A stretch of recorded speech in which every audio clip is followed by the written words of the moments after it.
বলছেন তাঈসা আব্দিদ দিনারি ওয়া দিরহাম, টাকা পয়সার গোলাম ধ্বংস হোক, যারা শুধু টাকা টাকা করে, যারা শুধু অর্থ সম্পদের পিছনে ছোড়ার চেষ্টা করে, আল্লাহ রাসূল সাল্লাল্লাহু আলাইহি ওয়াসাল্লাম বলছেন তাদের জন্য ধ্বংস।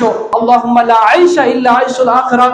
ওহে সাহাবীরা শোনো, পরকালীন জীবনই হচ্ছে আসল জীবন, পরকালীন জীবনই হচ্ছে মূলত প্রকৃত জীবন, পরকালীন জীবন হচ্ছে আসল জীবন। অথচ আজকে আমরা দুনিয়ার জীবনটাকে প্রাধান্য দিচ্ছি। লাউ কানাত দুনিয়া তাদিরু ইনদাল্লাহ জারাহা বাউজাতিন মা সাকা কাফিরাম মিন শারাব। আল্লাহ রাসূল সাল্লাল্লাহু আলাইহি ওয়াসাল্লাম বলেন, আল্লাহর কাছে যদি একটা মাছের দানার সমপরিমাণ হতো এই দুনিয়া, তাহলে কোনো কাফেরকে আল্লাহ রাব্বুল আলামিন এক ঢোক পানিও খেতে দিতেন না। আল্লাহর কাছে দুনিয়া তুচ্ছ, আল্লাহর কাছে দুনিয়া তিনি 5 পয়সা আল্লাহ রাব্বুল আলামিন দুনিয়াকে মূল্য দেন না, যার জন্য কাফের মুশরিক সকল শ্রেণীর মানুষকে আল্লাহ খেতে দিচ্ছেন। আর পরকাল হচ্ছে আল্লাহর কাছে শ্রেষ্ঠ, পরকাল হচ্ছে আল্লাহর কাছে মর্যাদাবান, এজন্য কোনো কাফেরকে এক বিশুদ্ধ পানি আল্লাহ খেতে দিবেন না। আর পরকাল হচ্ছে এমন একটি জগৎ, যেই জগৎটা হচ্ছে চিরস্থায়ী।